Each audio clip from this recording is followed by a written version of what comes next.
Tennessee picked up its 12th commit for the class of 2025, and this young man comes from a program that has produced just the finest football players in the land.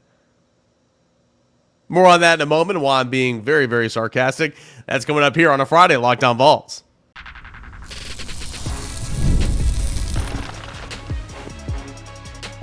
You are Locked On Vols, your daily podcast on the Tennessee Volunteers. Part of the Locked On Podcast Network, your team every day. Hey, good Friday morning, everybody. Welcome into Locked On Vols. This is your place for Tennessee football, basketball, baseball, recruiting coverage, 5 days a week, 30 minutes or less.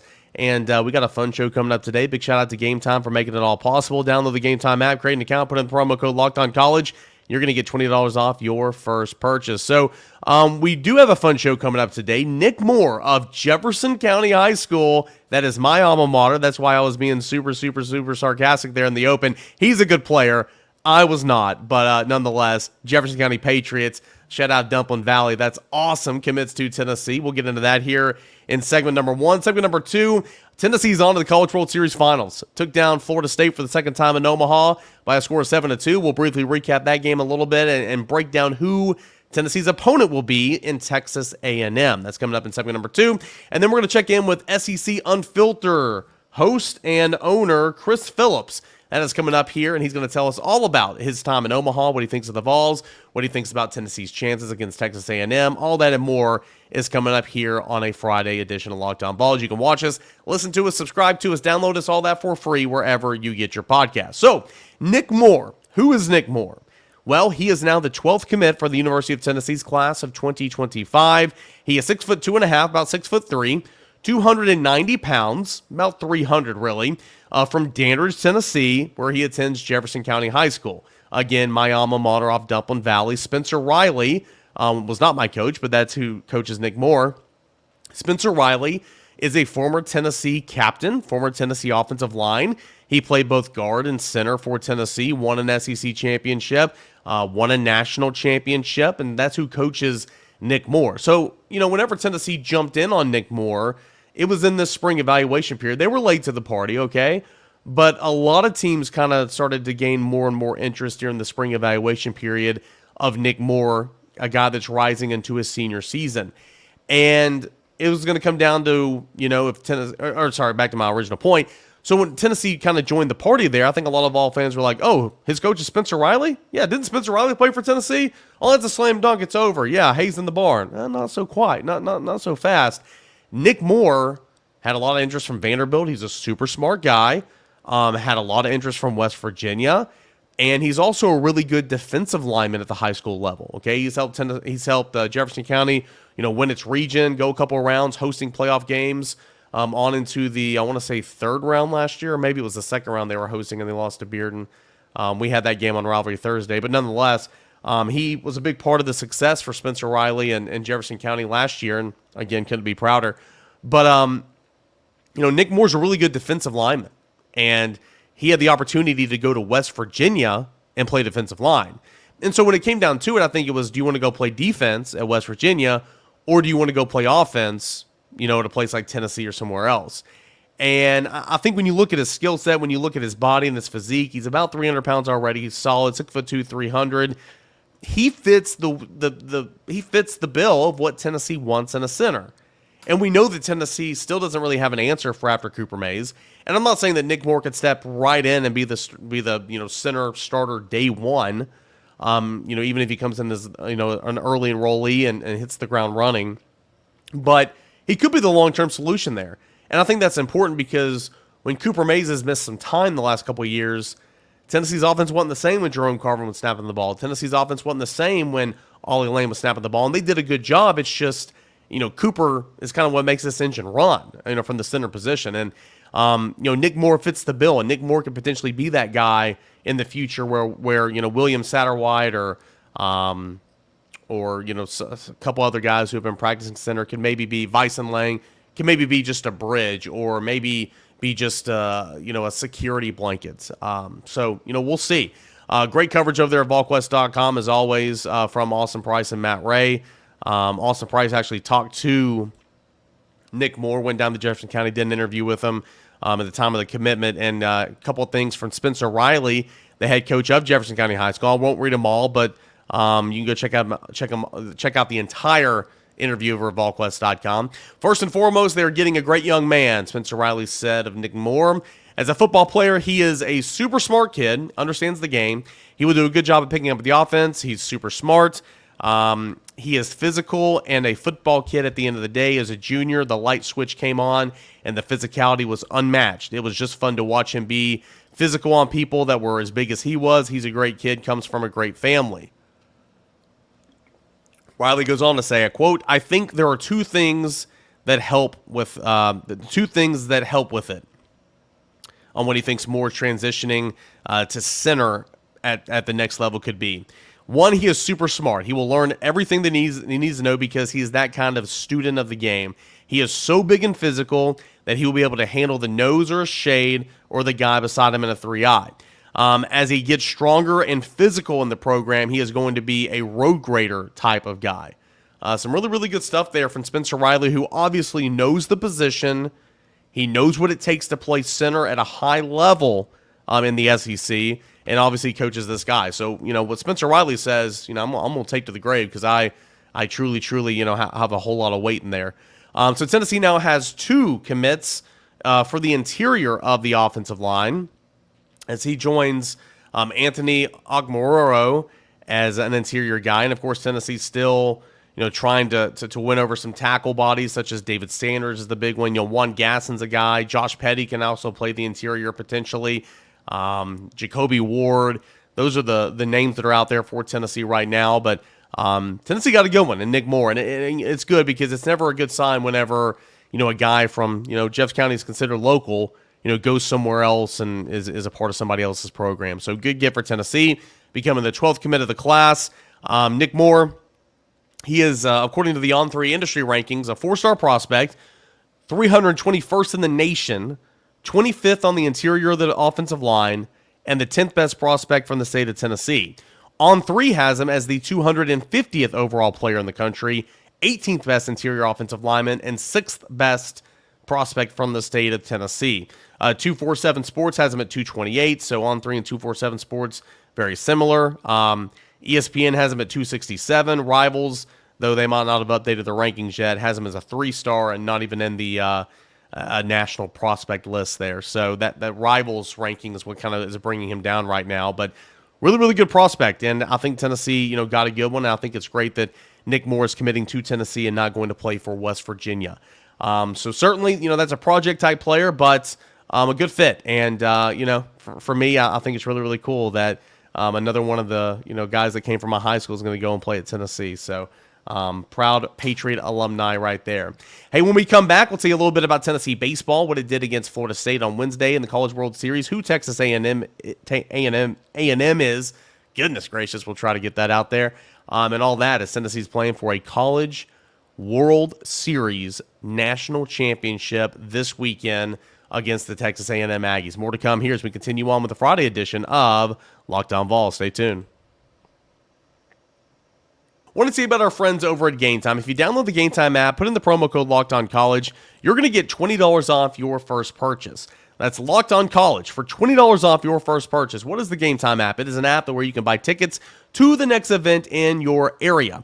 They've got a lot of things going for them as well. They've got the lowest price guarantee, where if you find a ticket in the same section on an alternate app, they're going to credit you 110% of the difference, which is not bad. That's called the lowest price guarantee. You can get views from your seats, so you know exactly what you're paying for. All-in prices, zone deals, flash deals, all that and more is over on the Game Time app. You can, they sometimes get cheaper as you get closer to the event, and you can buy your tickets on the Game Time app for cheaper. It's a really, really good place to buy tickets to Major League Baseball games this summer, to college football games, or to concerts, to comedy shows, to whatever event is in your area, not just sports. You can buy those tickets on the Game Time app. Again, that promo code is Locked On College. Locked On College. Locked On College for $20 off your first purchase over on the Game Time app. Game Time is last-minute tickets. Lowest price is guaranteed. More to come as we continue on here with a Friday edition of Locked On Vols. The Tennessee baseball team is playing for a national championship this weekend. Yes, Tennessee, in one of the four big sports, is playing for a national championship. This is a big deal. And this is why I continue to sprinkle in baseball throughout the spring.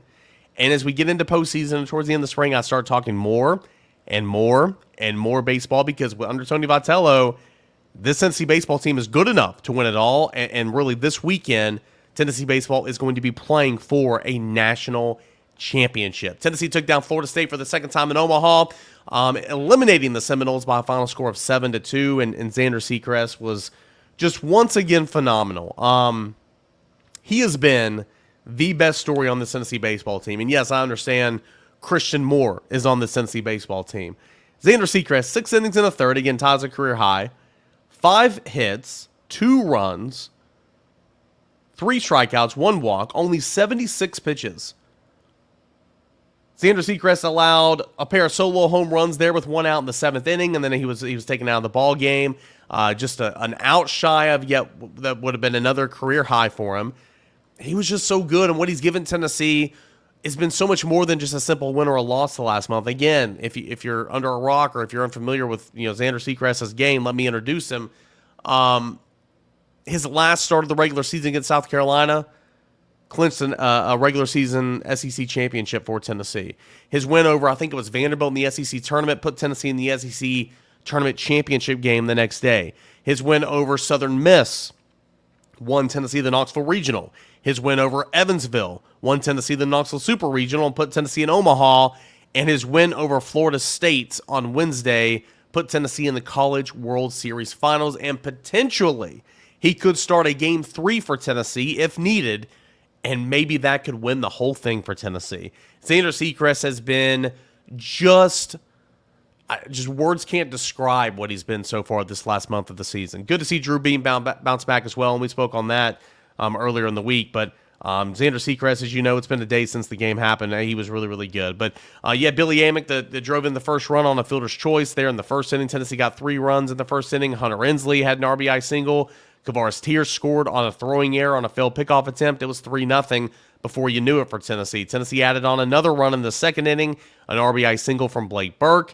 It was 4-0. Tennessee added another one to make it 5-0 on an RBI triple from Christian Moore in the 4th inning. Then Tennessee scored another one to make it 6-0 on a Dylan Dreiling RBI single in the 7th inning. Then the back-to-back solo home runs from Florida State made it 6-2. Okay, is what it is. Tennessee's already got that in the bag. And then Blake Burke homered in the 9th inning, and that was his 20th home run of the season, 7th run of the day for Tennessee, 7-2. Now, what was significant about that home run from Blake Burke? 20th home run of the season. That means that Tennessee now has 5 players. Incredible stat. Tennessee has 5 players who have launched 20-plus, or at least 20 home runs on the season. At least 20 home runs on the season. Christian Moore has 33. Billy Amick has 23. You have Blake Burke, Dylan Dreiling, and Kavaris Tears, who all have 20. Wow. First time that's ever happened in NCAA history. NCAA history that's never happened until this Tennessee baseball team. How about that? Really, really, really cool stuff. So Tennessee plays Texas A&M in the College World Series Final. Game 1 is going to be 7:30 Saturday night. Game 2 is going to be at 2 o'clock Eastern time on Sunday afternoon. And if there is a need for a Game 3, I believe it'll be at 6:30 or 6 o'clock on Monday evening, local time, 7 or 7:30 Eastern time. So here it is, folks. If you're a Tennessee fan, here it is. Going to win a national. Is this football? Is this basketball? No. But this is a national championship. Damn it. Go get it, right? I mean, come on. If you're a Tennessee fan, you should be juiced up, ready to roll. It's a big deal. It's a really, really big deal. I've got, obviously, boots on the ground over here in Omaha. I've been here forever. I'm not even mad about it anymore. I'm just, my wife is mad, but I'm not even mad about it anymore. I'm here, but go win the whole dang thing, right? I mean, I want to cover a national championship. I want to see this fan base win a national championship because this fan base allows me to do what I love, and I'm so very appreciative. So this is a big deal. Who is Texas A&M? Just briefly, quickly. Again, it's a quick turnover. What you need to know about A&M, well-rounded ball club, really, really well-rounded ball club, great pitching staff. Tennessee and A&M are very comparable in a number of areas. A&M has the 4th best ERA in the country at 3.86. Tennessee is the 6th best ERA in the country at 3.90. A&M is 1 spot behind Tennessee in terms of WHIP. Tennessee's third in the country at 1.24. A&M is fourth in the country at 1.25. Strikeout to walk ratio, Tennessee's got the third best ratio in the country at 3.29, and A&M's got the fourth best in the country at 3.28. Batting average, Tennessee, of course, is like 17th in the country, 311. Tennessee leads the nation with 177 home runs, and Tennessee leads the nation with 635 runs scored. A&M, not too shabby, not as good as Tennessee, but not too shabby. 299 team average, that's 49th in the country, but still a respectable average. They're fifth in home runs at 132, and they're seventh in runs scored at 554. A couple players of note, of course, that you're going to see over the weekend that you need to know. The ace for Texas A&M is Ryan Prager, really, really good player. 9-1's the record, 288 is the ERA. Couple of really, really nice bullpen arms as well. Evan Ossenbach is a really good player, 6-1, 154 ERA, 10 saves on the season. One of the best relief pitchers in all of college baseball. You got Braden Montgomery, who's injured, one of the better players in the SEC, injured, not going to be playing in this series, and so that's a break for Tennessee. Jason Laviolette is a really, really good player as well, 28 home runs, 77 RBIs, kind of like Hunter Ensley dealing with a hammy right now, so we'll see kind of what his status is.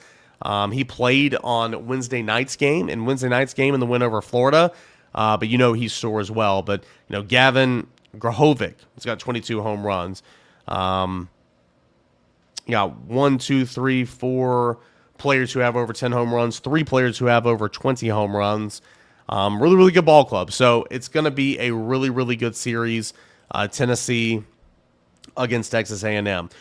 To tell us more about Texas A&M, to tell us more about this College World Series, my guy Chris Phillips of SEC Unfiltered is going to join the show. That is coming up next as we continue on here with a Friday edition of Locked On Vols.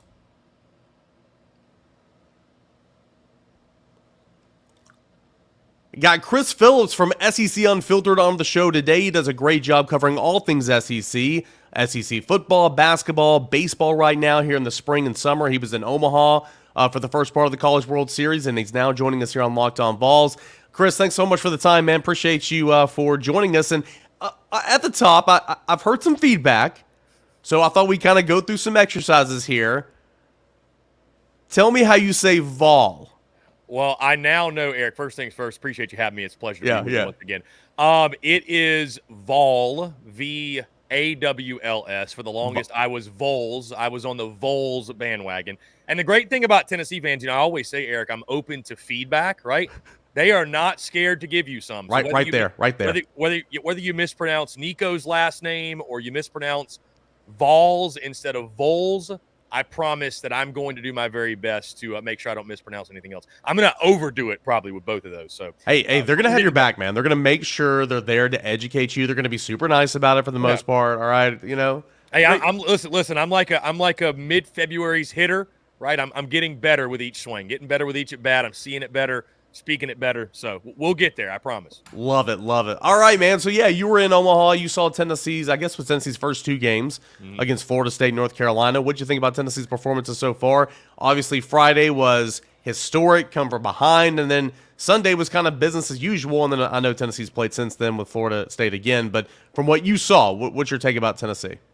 Such a fun team to watch. What was great too, Eric, is I got to interact firsthand with Tony Vitello and ask him a question in postgame about Christian Moore specifically. And, watching that team, first off, the grittiness and the toughness and the ability to overcome adversity and come back in game one. Because I thought, Eric, what was so interesting, not many folks were talking about Tennessee. Not many folks were picking Tennessee, Eric. And I think a lot of it was just simply because, okay, the number 1 seed hasn't won since 1999. We're picking somebody else, right? That alone is enough to say, you know what? Tennessee's a nice story. They're complete, but they're the 1 seed. And Tennessee very easily could have gotten down on themselves, down and out game 1. Hey, this isn't meant to be for us. That's what everybody else is saying. To come back like they did late in that ball game, score those, 4 runs, I think, in the bottom of the 9th inning. Yep. I think it was 5 straight 2-out hits they had. It takes a special group to do that. And listening to Tony Vitello talk about the group and brotherhood and how everybody's bought in, you can feel it, you can hear it, and they're just fun to watch, man. I mean, like I talked about, I thought they were the most complete team coming in, and I think if it's one of those situations, Eric, where if Tennessee's playing their A or A-plus game, it doesn't matter what you do, you're not going to beat them. Like, I think that's just the type of team they are. They're so well-rounded. They've been so impressive defensively there in Omaha as well. So they play the game of baseball the way the game of baseball should be played. That's the best way to put it, and it's no surprise to me they're in this position. Yeah, and I mentioned it when I joined you, today as well. But I heard, former Tennessee skipper Rod Delmonico, who I played part of the interview on this show earlier in the week. He said Tennessee makes good teams not very good. Tennessee makes these teams not look very good, and that's, I think, kind of the biggest compliment that I could give Tennessee and kind of where they are right now. So you look at Texas A&M. Obviously, Tennessee is going to play the Aggies. Tennessee and Texas A&M squared off for one game in the SEC tournament. What makes Texas A&M go? Who are the Aggies? That's a great question, Eric. It's not who it was, say, a month ago. That injury to Braden Montgomery was pretty severe, and obviously he's out for this tournament. I think you got to start with Jace Lavalette offensively right there in the middle of that lineup. But even he right now is basically, dealing with a hamstring injury, basically playing on one leg right now. So it's a bunch of guys, man. I think that to get to this point in the postseason, to get to the College World Series finals, whether you have injuries or not, you got to have different heroes step up, right? Even for Tennessee, it's not like it's just Christian Moore. It's not just Blake Burke. It's other guys down that lineup, the Drylings of the world that are hitting walk-off, hits, if you will. So Texas A&M has had that. Gavin Grahovac, Camarillo's been a guy. Caden Kent, who has filled in for Braden Montgomery. On the bump as well, they had injuries. As well as I do, the back end of their bullpen with Aschenbeck and Cortez. That's one of the best duos in the country. But a guy like Justin Lampkin, who hadn't pitched all that much coming into the College World Series, and of course they had injuries on the mound that forced him in. He was electric in Omaha over his last couple of games. So, of course, Ryan Prager is going to be there still on the mound. They'll lead with, I expect he would pitch game one. But it's been – I think Texas A&M at this point, because of the Braden Montgomery injury, Eric, I think they're a little bit less star power than Tennessee right now. And it's just been more 1 through 9 guys on the bench, guys that have had to step up. And they have. And again, to go on a run like they have, you have to have different heroes emerge on a nightly basis virtually. And heck, they're undefeated in the postseason to this point. So it's worked out pretty well. But I would say A&M, man, they're another well-rounded club. They field it well. They pitch it well. They swing it pretty damn well as well. And Max Wiener, the job he's done with that pitching staff, they've given up 3 earned runs in 3 games in Omaha. And I believe they have 37 strikeouts to go along with that. So wow. I will tell you this. I like Texas A&M's front-end starting pitching probably a little bit more than Tennessee's. I like Tennessee's lineup 1 through 9 more than I like Texas A&M. So I think that's going to make for an elite matchup, and we'll see what happens when good on good meets. Yeah, and I know you're not saying this, but I just want to get this out in the open before we really dive down into Texas A&M. Hey, nobody's 100% at this time. You hate to see stars not playing this game. Braden Montgomery's a great player in college baseball. Wish he was playing in this game. You know who else I wish was playing in this series? A.J. Russell. Tennessee had him all year long. You know what I'm saying? It's part of it. And the good teams, the great teams, find a way to overcompensate and to figure it out. And we'll see if A&M can overcome that. Obviously, it's overcome it enough to get to the final series, and we know how good of a team that is. So looking forward to seeing these 2 teams do battle. Kind of coming into the World Series, you have those 8 teams, all right? Your power rankings, if you will. I'm not saying who you picked to win it or all that, because if I'm not mistaken, I think you picked Tennessee. But regardless, Texas A&M and Tennessee, where were they in terms of your power rankings, and, how did that turn out as the 2 teams that were picked for the finals? They were right there at the top, Eric. Okay. I did pick Tennessee, so we didn't make predictions all the way through the end just because there's so many different matchups that could happen, and it was a lot to try to go through the bracket. We will have predictions dropping for the finals, by the way, over the next 24 hours or so just keep an eye out for that. But they were right there at the top. I thought North Carolina was the other team in their bracket that could give them trouble. I thought North Carolina was a pretty good value play in regards to the gambling side of things. Again, Eric, it's funny because you never, especially when you're betting, you don't really – you want to go where the value is, not necessarily on the favorite. So I think gambling pick and just overall pick are 2 different things. So, my 2 value plays before the College World Series started were North Carolina and Florida. And, again, it's because they were UNC not as much, but somewhat a long shots trying to find and ride the hot hands, if you will. But you knew in the back of your mind, I knew, again, Texas A&M had Braden Montgomery been healthy, they probably would have been my pick to win it all. And Tennessee, the only reason they weren't my pick to win it all, say at that time, was because of the number 1 seed curse, if you will. And I think that's what Eric held a lot of people back.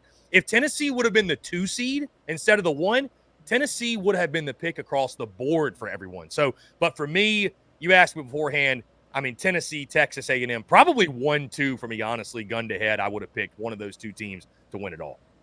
Something you've asked me, and I answered it with a couple of pitchers the last couple of weeks, and my answer was, Kirby Cannell, Nate Snead, this go around in terms of who has to be on for Tennessee to win this whole thing. Last week it was Drew Beam. I feel good about that pick, but I said Nate Snead and Kirby Cannell because, and I'm cheating, I'm giving you two names because I know they're going to throw probably every game. Whether Tennessee's ahead by a couple runs, Tennessee's trying to weather the storm, Tennessee's trying to slam the door shut, whatever, to get out of a big jam. One of those two guys are going to have to come in. Ask the same question to you. For Tennessee, your pick to click, who's got to have a good series for Tennessee to win its first ever College World Series? That's a great question because I think you look at the lineup here, Eric. And I mean, again, Tennessee is so deep. So this team is so much deeper than just one guy. And again, I know I've posed this question to you as well. Christian Moore, I think, is the low-hanging fruit, right? He is the superstar, if you will. But I'm going to go Blake Burke. I think a guy that I think defensively playing first base. Listen, the little things are what are really going to shine this weekend, right, against Texas A&M in a College World Series finals. It's the team that makes less of those little mistakes is going to be the one that comes out victorious. So there's probably going to be a couple plays over there at first base, maybe a couple low throws. Is he able to make that pick? We've talked about him defensively, how much he's improved. The entire defense has, but Blake Burke certainly in an important position. And then, of course, swinging the stick, man. I mean, he's the one that had that big swing against Florida State, tied up the ball game in that game one. I think there's going to be positions yet again. I think I'm curious to see how Texas A&M, how they pitch Christian Moore. I joked on our own channels that maybe it's time to intentionally walk him and give him the Jack Caglione treatment. I don't think that's necessarily going to happen because what's around him. But, I think Blake Burke, when you've got a guy like Christian Moore in front of you, you're going to come up with runners in scoring position or runners on base with a chance to do damage. So I'm going to go with Blake Burke. I think if he has a big series, I like Tennessee's chances a lot to come out on top.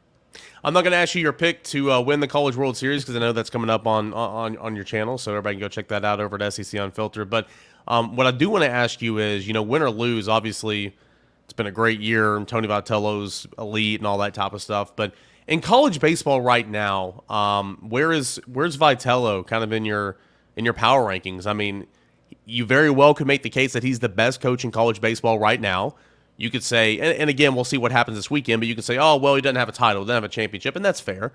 But in terms of what he's done recruiting, the overall wins the past 4 years, what he's done in the transfer portal, the records he's broken, all that type of stuff, kind of where would you have Vitello in your power rankings right now? And again, knowing that if they win a national title, maybe that changes for you after the weekend. So, Eric, power rankings are interesting because, I think every power ranking is different, right? Like, what do you make your power rankings based off of? Are we going off of number of Omaha trips or, coaches with titles? Or, you look at a Kevin O'Sullivan, how often they've won supers and gotten to Omaha.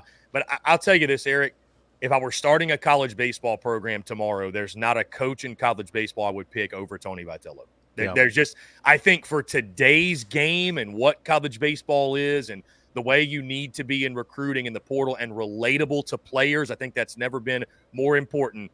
And also a great baseball man and a baseball mind.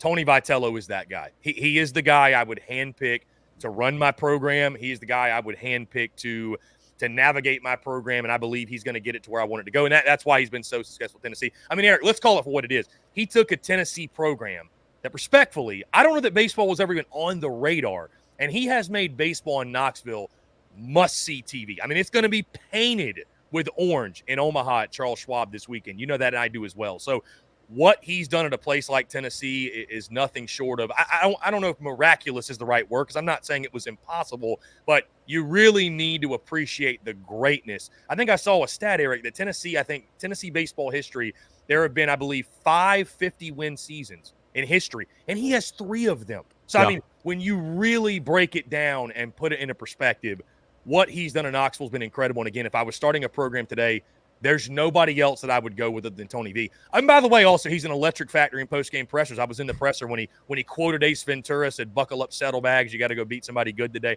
I mean, give me that as well. I know you love covering him on the beat. So, dude, like, if there's not a sports reference, if there's not a pop culture reference, if he's not making fun of one of his own players, I mean, those are you could have a Tony Vitello bingo card in a post-game press conference. Like, okay, got that one, I need this for bingo. Like, I mean, it's awesome. He's a really, really, really cool dude, that's for sure. And that's a really good answer, by the way, in terms of, not first or second or whatever, but like if you were starting a program from the ground up, he would be the guy you'd want to run that thing. That's a really, really good way to answer it, man. Great stuff. We'll have to do this again, certainly during football season as well, but we'll see if Tennessee can pull this one out against Texas A&M over the weekend. And I know you'll be covering it a lot. You'll have reaction shows and all that over at SEC Unfiltered. What else you got coming up this weekend for the rest of the College World Series? Yeah, so we'll be dropping, of course, Eric, our preview and prediction show late Thursday. I don't know when this is going to drop, but we'll have it over on our channel. We're going to post graphics, stuff like that. And, of course, we'll be covering the games, like you mentioned. I'll go live specifically reacting to the action after every single game, whether it's 2 games, it's 3, what have you. And, of course, we'll recap it next week. But we're all across social media, of course, X, Facebook, Instagram, TikTok, YouTube, podcast, SECUnfiltered.com. Just wherever you get your content, man, we'll be covering. And, of course, we've got our guy Harrison, who is still boots on the ground in Omaha, Nebraska. He will be there through the end of the tournament. So we'll have some great on-field media coverage, stuff like that behind the scenes as well. So, Eric, I appreciate you letting me take the time, man, jumping on with you. It's always a pleasure chopping it up, talking all things Tennessee Vols. There you go. There you go. SEC Unfiltered, Chris Phillips. Give him a follow, man. Appreciate you as always. Eric, you're the man. I appreciate it. Big thanks to my buddy Chris Phillips for joining the show, SEC Unfiltered. Go check out their channel. I join their channel all the time. I'm a contributor for them, so really, really do appreciate him coming on to the show. All right, let's get to the weekend, guys. Big commit we recapped. Nic Moore in segment number 1. Tennessee and Texas A&M coming up this weekend from Omaha. Let's see if Tennessee can win a national championship. And, of course, we'll break it all down right here on Locked On Vols. Guys, if you're coming to Omaha, try to find me, say hello, be safe. If you're watching from home, root on them Vols, will you? This is Locked On Vols.